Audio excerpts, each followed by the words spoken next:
I burst through the double doors of my parents' Tudor-style home, the evening air clinging to my rain-soaked hair. The chandelier's harsh brilliance crashes over my face, blinding me for a heartbeat as I stagger into their marble foyer. My tear-swollen eyes sweep across the crowded space, where crystal glasses collide softly and classical music drifts through the air like a polished illusion of perfection. Mom notices me first.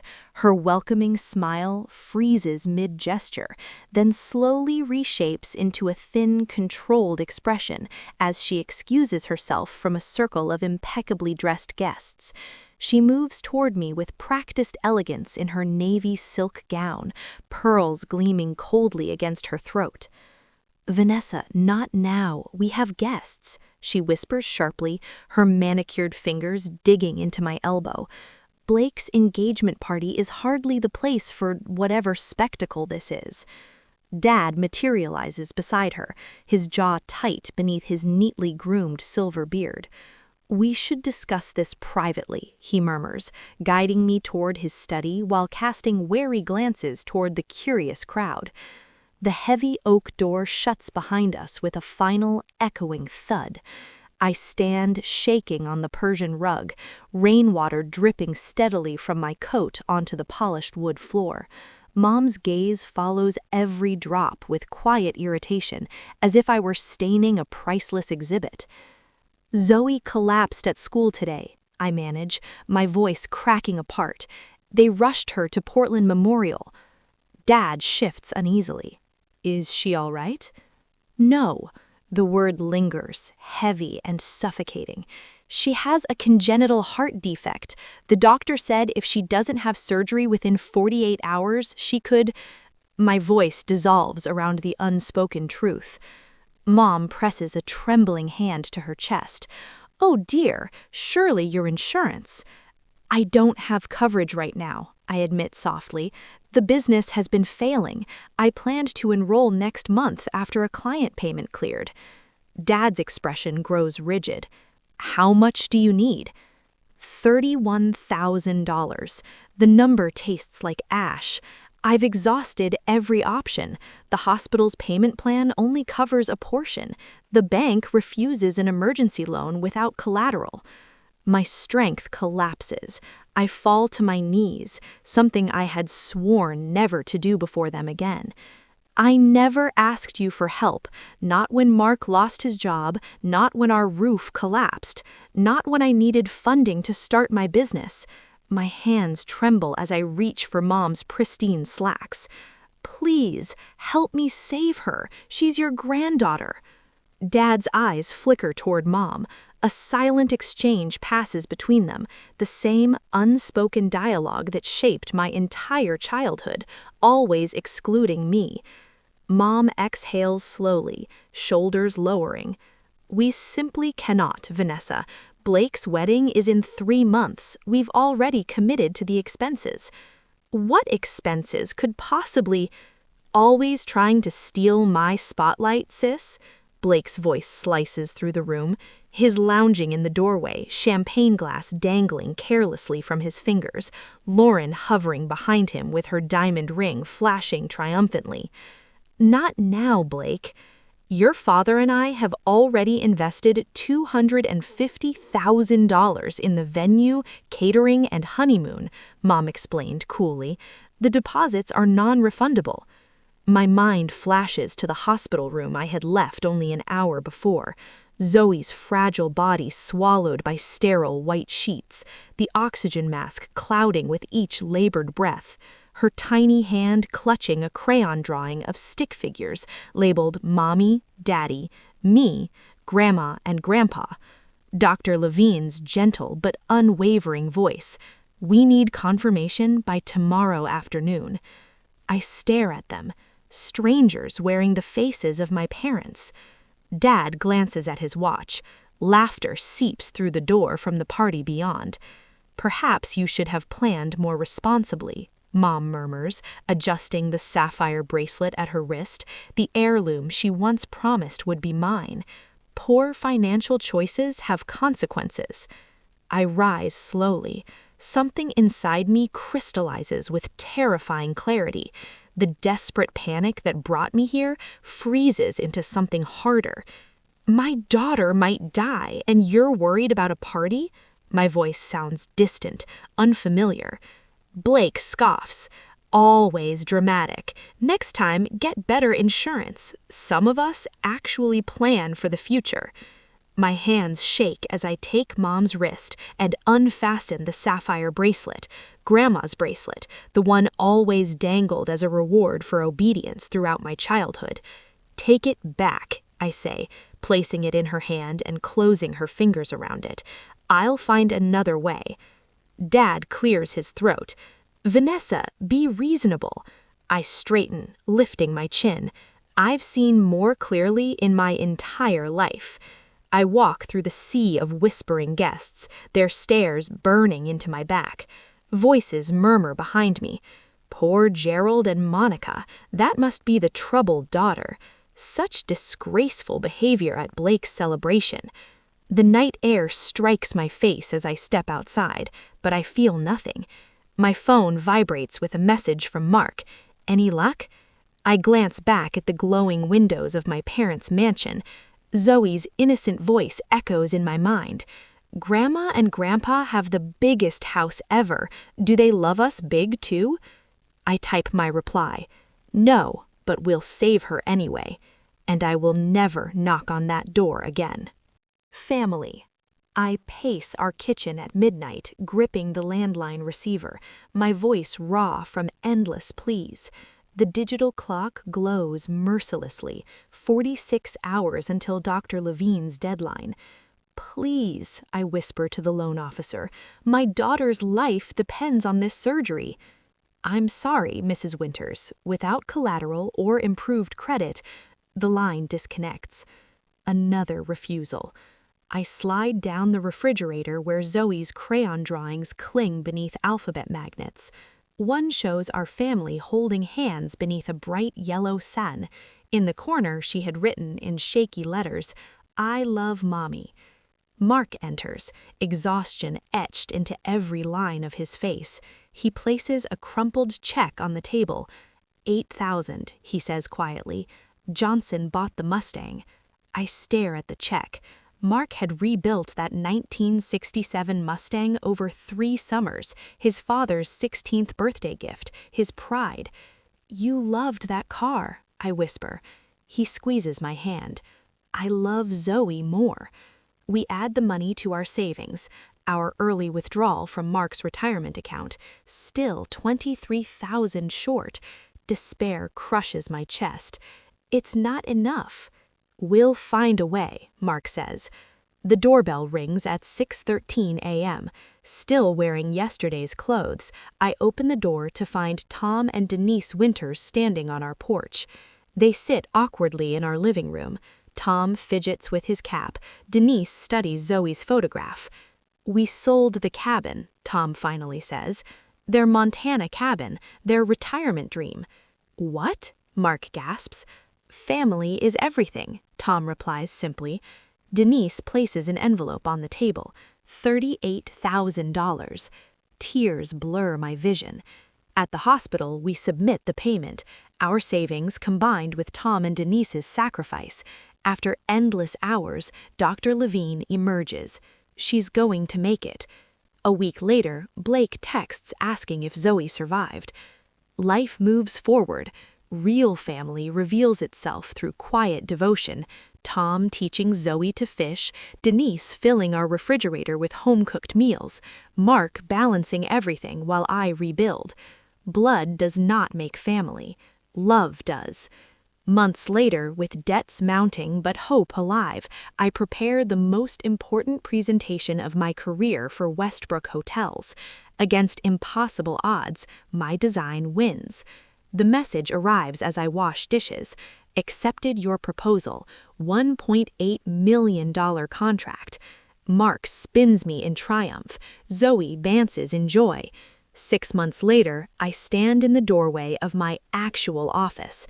Not a corner of the living room, not a borrowed desk in someone else's building. Winters Design Studio. etched in frosted glass on the door.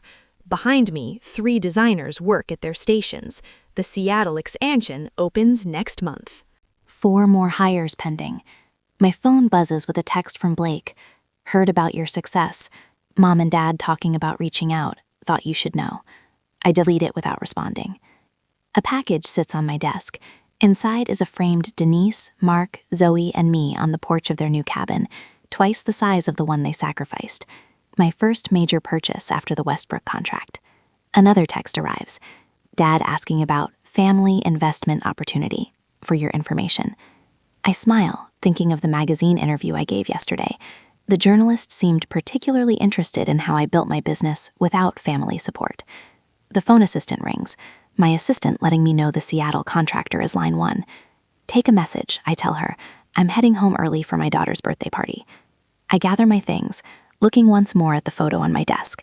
Tom and Denise will be waiting at our house, helping Mark with decorations. Zoe's school friends will arrive at 4. Her real grandparents, as she calls them, have planned a treasure hunt in the backyard. Later, when cake has been eaten and presents opened, Mark finds me on the porch steps.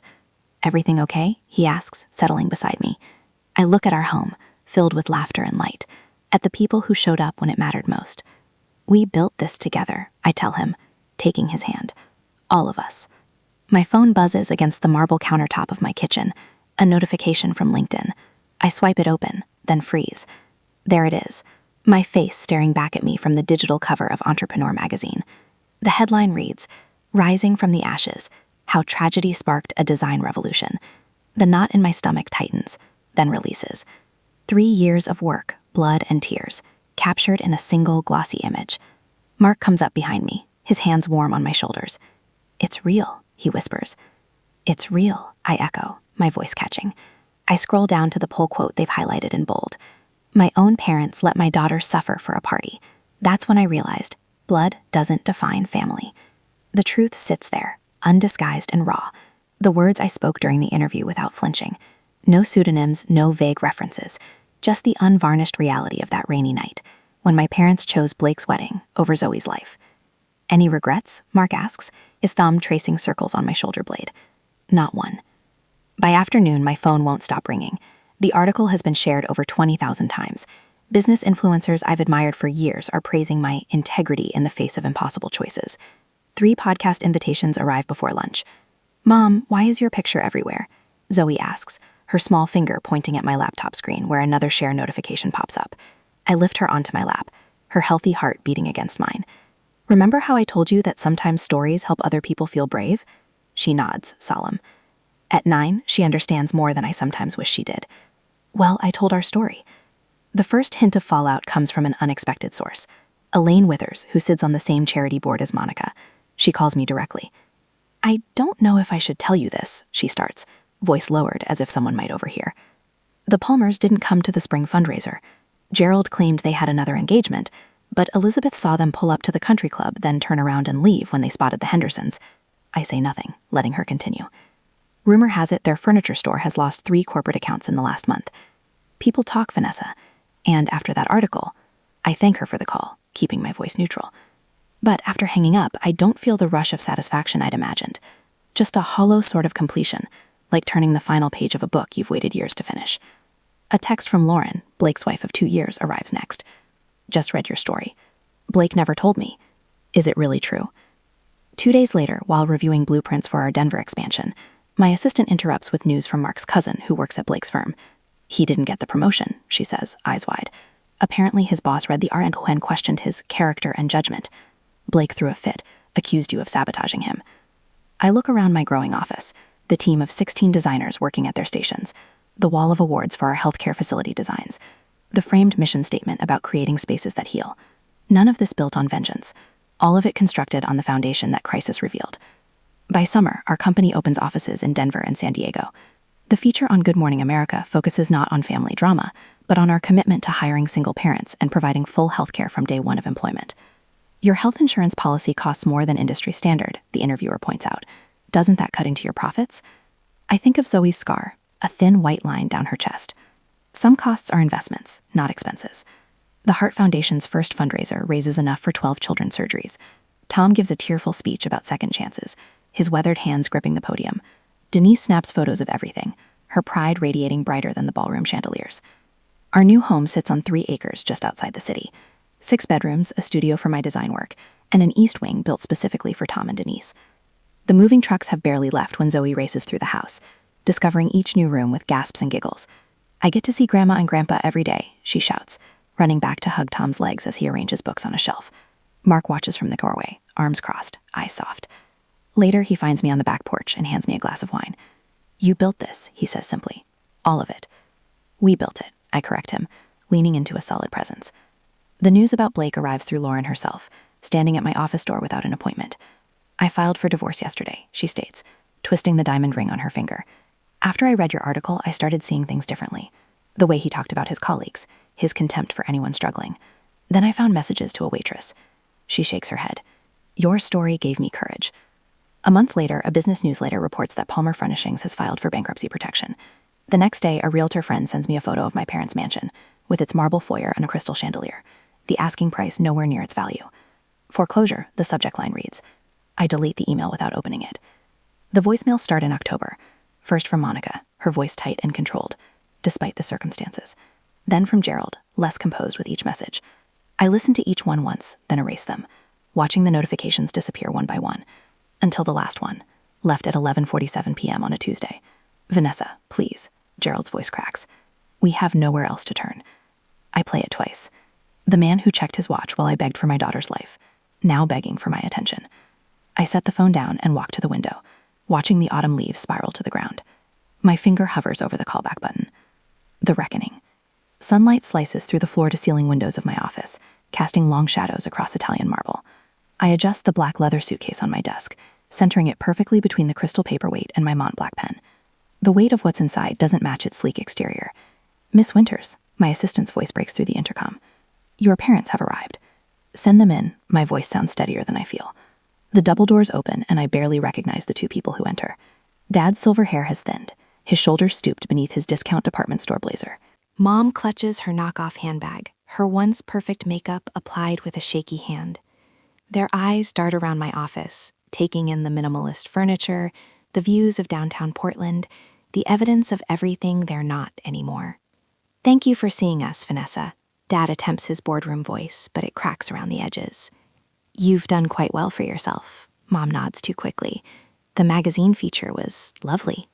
I gesture to the chairs across from my desk.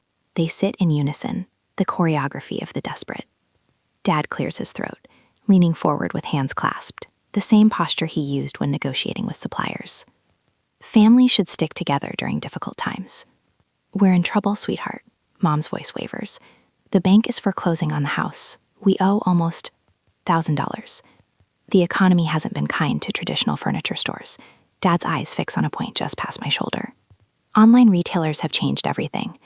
"Your success is remarkable," Mom adds, forcing brightness into her tone. "We always knew you had potential." The rehearsed compliment hangs between us. "If you had just explained how serious Zoe's condition was," Dad says, his voice dropping to a conspiratory whisper, "we might have understood better. It happened so fast, and with Blake's engagement that night." My gaze shifts to the framed photographs on my desk, of Zoe in her hospital bed, small fingers clutching the stuffed rabbit Tom gave her, the heart monitor tracker still visible on her tiny wrist. Another frame holds Tom and Denise at Zoe's kindergarten graduation, their weathered faces beaming. Beyond them stand 3 crystal awards from the Children's Heart Foundation I established last year. 3 years, 2 months, and 14 days, I say. They exchange glances. That's how long it's been since the night of Blake's engagement party. Dad shifts in his seat. "Vanessa, it was raining. I came to you soaking wet. My shoes squeaked on your marble floor." My voice remains calm, factual. "Mom, you said, we simply can't, Vanessa. Blake's wedding is in 3 months." Her face pales. "I don't think those were my exact..." "Dad, you explained that you'd already spent $250,000 on Blake's wedding non-refundable deposits." His jaw tightens. "Now, that's not..." I reach for my phone, tapping the screen before setting it on the desk. Gerald's voice fills the room. "Vanessa, your irresponsible financial decisions aren't our problem. Blake manages his money properly. Perhaps you should take notes. Instead of asking for handouts, it reflects poorly on this family's reputation." The recording ends. Silence stretches between us. Did you ever once visit Zoe in the hospital? I ask. Mom's eyes drop to her lap. Dad's throat works soundlessly. Mark's parents sold their cabin, their retirement dream, to help save their granddaughter. Tom sat in that waiting room for 14 hours straight. Denise learned to change Zoe's bandages and monitor her medication. They showed up. I stand, my palms flat against the cool surface of my desk. Do you know what Zoe asked me after she recovered? Why don't Grandma and Grandpa love me like Grandma Denise and Grandpa Tom? Mom's mascara smears as tears track down her cheeks. With steady hands, I slide the suitcase across the desk toward them. Take it, I say, and leave. From this moment on, I'm no longer your daughter. Dad's fingers tremble as he unlatches the case. Inside, neatly stacked bills fill every corner. $1,000, I tell them. Exactly what you need. Not a penny more. Vanessa, Mom starts. This isn't forgiveness, I cut her off. It's freedom. Mine. They stand slowly, Dad clutching the suitcase like a life preserver. Their reflections distort in the polished marble as they walk to the door, shoulders bent with the weight of their shame. When the doors close behind them, I remain standing until the sun dips below the skyline, painting my office in amber and shadow. My fingers brush across Zoe's photo, then Tom and Denise's. For years, I carried the weight of their rejection like stones in my pockets, dragging me under. Not anymore. It's finally over, I whisper to the empty room. And for the first time since that rainy night, I feel the truth of those words in my bones. Not a weight lifts, a chain breaks. Inheritance. I watch Tom flip burgers on the grill, his weathered hands guiding Zoe's smaller ones on the spatula. She squeals with delight as flames leap up when the patty turns. That's it, kiddo, you've got the touch, he says, ruffling her hair. The late afternoon sun spills across our backyard, casting long shadows over the picnic table, where Denise and Mark arrange plates, napkins, and condiments with easy familiarity. Their laughter carries across the lawn, a soundtrack I once thought belonged only in movies about other people's lives. Mom, Grandpa says I'm the best burger flipper in 3 states, Zoe calls out, her voice strong and clear. No trace of the fragile whisper that haunted hospital corridors 2 years ago. Only 3? I call back, reaching for the lemonade pitcher. I'd say at least 5. Mark catches my eye across the yard and winks. The smile lines around his eyes deepen, telling a story of weathered storms and unexpected sunshine. The garden gate swings open as the neighbors arrive with a homemade apple pie. Our small gathering swells with voices and movement, chosen family expanding in concentric circles of warmth. Later, while Tom serves ice cream, Zoe tugs at my sleeve. She thrusts a paper into my hands, crayon colors bright against the white background. I made us, she announces. 5 figures stand hand in hand beneath a yellow sun. Mark, me, Zoe in the middle, Tom and Denise fronting us. Each face bears a wide rainbow smile. It's beautiful, sweetheart. My finger traces the drawing. Zoe's brow furrows. Lily at school has 2 grandmas and 2 grandpas. How come I only have 1 set? The question catches in my throat. I kneel to meet her eyes. Those eyes so like mine. Family isn't always about who shares your blood, I say, choosing words with the care of someone who knows their weight. Sometimes it's about who chooses to love you, no matter what. Her 7-year-old wisdom considers this. Like how Grandpa Tom taught me to fish in my hospital bed? Exactly like that. She nods, satisfied, and runs off to help Denise serve pie. Mark hands me an envelope that arrived in today's mail. Lauren's return address surprises me. Inside, a card thanks me for the foundation grant funding her new therapy practice. She mentions Blake, struggling, but finally facing his mistakes. My parents live in a small apartment now, their mansion long gone. The mention stirs nothing in me, neither satisfaction nor sorrow. I watch my company's summer picnic set up in the park across the street. 50 employees and their families gathering under banners announcing full healthcare coverage for all. 3 scholarship recipients from our design program help arrange tables. Their backgrounds mirror my own struggle, but their futures hold more promise. From the porch steps, I observe Zoe at the piano Tom bought her last Christmas. Her fingers, once tethered to ivy lines, now dance across keys. The heart monitor that once tracked her survival sits in a memory box upstairs, a reminder of what almost was and what is. My gratitude journal lies open beside me. Today's entry simply reads, I have everything that matters. Golden light bathes all of us as the sun begins its descent. Not the cold gleam of wealth, but the warm glow of enoughness. I once thought revenge would feel like victory, the moment my parents realized what they'd lost. But true peace came from building something meaningful instead of destroying what hurt me. The greatest revenge wasn't in their downfall, but in creating happiness they couldn't touch. My gaze sweeps over our mismatched, perfectly complete circle. Family isn't who owes you. It's who shows up.